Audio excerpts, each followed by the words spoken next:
হ্যাঁ, যাব সৌদি আরব যাব। এই কিছুদিনের মধ্যে সৌদি আরব যাব। সৌদি আরব যে বাদশা আছে, ওনার যে অ্যাসিস্ট্যান্ট আছে আপনার হচ্ছে সানেদ বিন আল কুদ্দুস।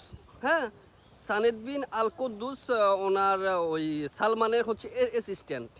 তো ওনার সাথে আমার সাথে ফোনে কথা হয়েছে।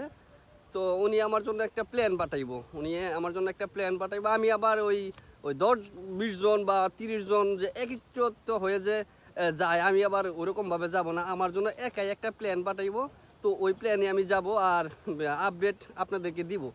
সৌদি আরব যাব হচ্ছে শুধুমাত্র চুল কাটার জন্য। হ্যাঁ, বাংলাদেশ থেকে আমি চুল মূল কাটাই না।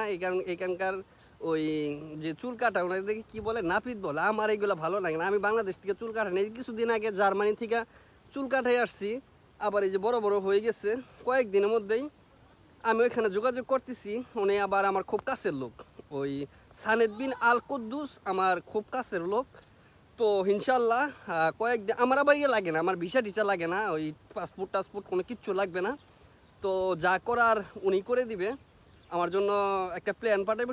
সেই প্ল্যানে শুধুমাত্র আমি থাকবো আর ওই পাইলট থাকবে। তাছাড়া আর কেউ থাকবে না। কারণ হচ্ছে আমরা মধুপুরের পোলা, আমরা মানে ব্যান্ড। তো আমাদের একটা নাম ডাক আছে না, ওই হিসেবে। আর দ্বিতীয় কথা হলো যে ওনার সাথে আমার সাথে ভালো একটা সম্পর্ক। আবার সালমানের সাথেও আমার খুব ঘনিষ্ঠতা। তো এই কারণে শুধু আমার জন্য একটা প্ল্যান পাঠাইবো। সৌদি আরব যাব আমি শুধুমাত্র চুল কাটার জন্য। হ্যাঁ, তো আপনাদেরকে জানাবো কবে যাই। খুব শীঘ্রই যাইবো। এখন আজকে রাতে ফোন দিব, ওই সানেদ বিন আল কুদ্দুসকে ফোন দেবো। ফোনে কথাবার্তা বইলা ঠিকঠাক করে হয়তো খুব শীঘ্রই আমি সৌদি আরব যাব চুল কাটার জন্য। আর সৌদি আরব যেয়ে অবশ্যই আমি আপনাদেরকে দেখাবো চুল কাটার যে মানে প্রসেসিংটা, এটা অবশ্যই আমি আপনাদেরকে